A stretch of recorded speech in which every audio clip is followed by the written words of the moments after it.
पता रखी मोटकी सवा रखी छोटकी हो चाहे हो कोनो लड़की हो बाबा बड़की पता रखी मोटकी सवा रखी छोटकी हो चाहे हो कोनो लड़की हमर तू कदम नए कोई काम हमर तू कदम नए कोई काम 2 किलो लड्डू चढ़ाई बिहान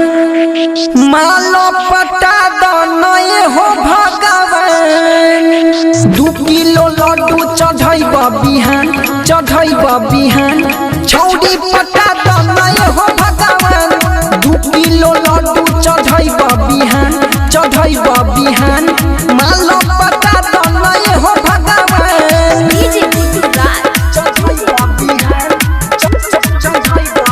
recording by KC Music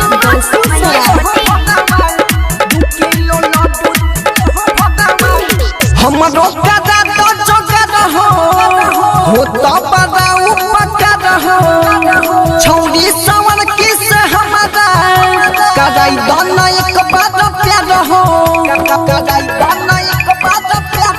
सुनना हमरो कदा तो जोगर हो तो बदाऊ पकड़ हो छौड़ी सवन किस हमारा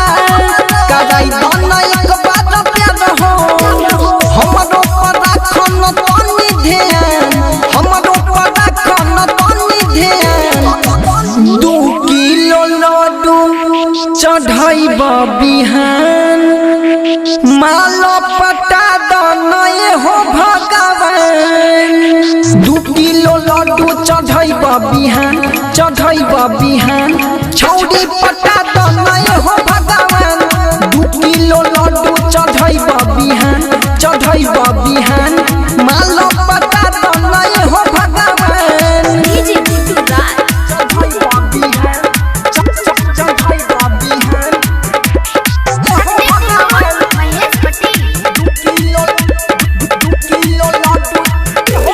छौड़ी चाही बड़ी मस्त हो रहे जे हमरे में व्यस्त हो चंदन रवि कहै छ माला चाही जबरदस्त हो सुन हो बाबा छौड़ी चाही बड़ी मस्त हो हमरे में रहे जे व्यस्त हो चंदन रवि कहै छ माला चाही जबरदस्त हो 5 साल से छियै परेशान 2 किलो लड्डू चढ़ाई बिहान मालो पटा दनए हो भगवान 2 किलो लड्डू चढ़ाई बिहान छौड़ी पटा